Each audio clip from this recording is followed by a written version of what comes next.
నిన్న జరిగిన తిరుపతి తొక్కిసలాటలో చనిపోయిన దాదాపుగా ఆరుగురు మహిళలు ప్లస్ కొంతమంది కాళ్ళు చేతులు విరిగి దాదాపుగా మరణావస్థ చేరుకున్నటువంటి కొంతమంది. దీనంతటికి కారణం చంద్రబాబు నాయుడు గవర్నమెంట్. ఈ ముఖ్యమంత్రి గారు ఎప్పుడు వచ్చినా ఎప్పుడున్నా ఇలా తొక్కిసలాటల్లో చనిపోవడం అనేది సహజం. ఈ దరిద్రమైన ముఖ్యమంత్రి చంద్రబాబు నాయుడు, వీడి పాదం ఎంత చెడ్డదంటే అష్టదరిద్రమైన పాదం. వీడు వచ్చి రెండోసారి ముఖ్యమంత్రిగా దాదాపు 7 నెలలు కావస్తున్నా కూడా ఏమైనా పగలు ప్రతీకారాలు తీర్చుకోవడం కోసమే తప్ప ప్రజలను మభ్యపెట్టి మాయ చేసి అబద్ధాలాడి మోసం చేసి అధికారంలోకి వచ్చి ఈవీఎంలను ట్యాపరింగ్ చేసి గెలిచి అధికారంలోకి వచ్చిన ఈ చంద్రబాబు నాయుడు, దీనికి తోడు పవన్ కళ్యాణ్, దీనికి తోడు నరేంద్ర మోడీ, ఈ ముగ్గురు కలిసి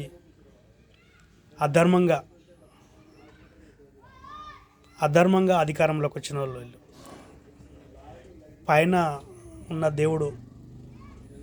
పైన ఉన్న దేవుడిని కూడా మోసం చేసే రకాలు వీళ్ళు. దాదాపు వెంకటేశ్వర స్వామిని కూడా మోసం చేసేటోళ్ళు వీళ్ళు. అంత కుట్ర నీచ నికృష్టమైన దరిద్ర కొడుకులు వీళ్ళు. నరేంద్ర మోడీ, చంద్రబాబు, పవన్ కళ్యాణ్. వీళ్ళ పరిపాలన దాదాపు 7 నెలలే అయినా కూడా అసలు ఈ పరిపాలన ఎవరికి నచ్చుతుందో తెలుస్తలేదు. వీళ్ళ అధికారంలో ఉన్నంత వరకు ఇలాంటివి ఇంకా చాలా జరుగుతాయి. ప్రజలకు ఇష్టం లేని ముఖ్యమంత్రి, దేవునికి ఇష్టం లేని ముఖ్యమంత్రిని అక్రమంగా అన్యాయంగా ఈవీఎంలను ట్యాపరింగ్ చేసి అధికారంలోకి వచ్చిన ముఖ్యమంత్రి, ప్రజాస్వామ్యం కాకుండా ప్రజాస్వామ్యాన్ని ప్రజలను మోసం చేసి కుట్రలు చేసి కుతంత్రాలు చేసి, ఎప్పుడైతే ఈ చంద్రబాబు తిరుపతి లడ్డులో కల్తీ కలిసిందని జగన్ని టార్గెట్ చేసి బదనాం చేసిన ప్రపంచవ్యాప్తంగా, ఆ పాపం ఊరికే పోదు, మెల్లమెల్లగా స్టార్ట్ అయింది. ఆ పాపం అనుభవించడానికి ప్రజలలో తీవ్రమైన నిరసన వ్యక్తమవుతుంది. ప్రభుత్వం పైన వ్యతిరేకత చాలా ఉంది.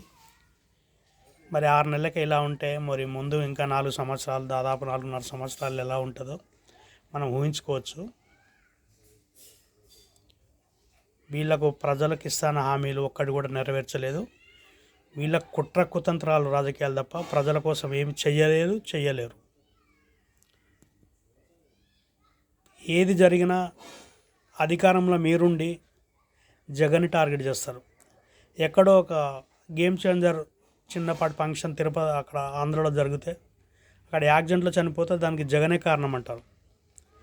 మరి జగన్ 5 ఏళ్ళల్లో అలాంటి యాక్సిడెంట్ జరగలేదు. మరి మీరు వచ్చి కూడా 7 నెలలు అయింది. మరి అక్కడ ఆ రోడ్డు మీద ఎవరు పోతలేరా వస్తలేరా? మరి యాక్సిడెంట్ జరగలేదు. మీరు ప్రజలను అభిమానులను రెచ్చగొట్టి ఎక్సిలేటర్ స్పీడ్గా పోవాలి, ఎగిరి పడాలా, గల్లా ఎగిరేయాలా అని మీరు రెచ్చగొట్టిన మాటల వల్ల అలా జరిగింది. రోడ్లు ఇప్పుడే కొత్తగా ఏం లేవు. దాదాపుగా ఎప్పటి నుంచి ఉన్న రోడ్లు ఎప్పుడు యాక్సిడెంట్ జరగంది, ఇప్పుడే జరిగిందంటే మీరు రెచ్చగొట్టడం వల్ల, యూత్ని మీరు రెచ్చగొట్టే మాటలు మాట్లాడడం వల్ల జరిగింది. అసలు ఆ పవన్ కళ్యాణ్ ఎట్లా డిప్యూటీ సీఎం అయిండో ఆయన గొప్పగా చెప్పుకుంటా ఉన్నాడు. ఆయన ట్యాపరింగ్ చేసి డిప్యూటీ సీఎం ఆయనకి ఏం తెలుస్తుంది? నిజాయితీగా గెలుస్తాడు ఆయన? గెలవడు. ప్రజలు ఆలోచించుకోవాలి, ప్రజలు గమనించుకోవాలి ఇలా పరిపాలన ఎట్లా ఉందో.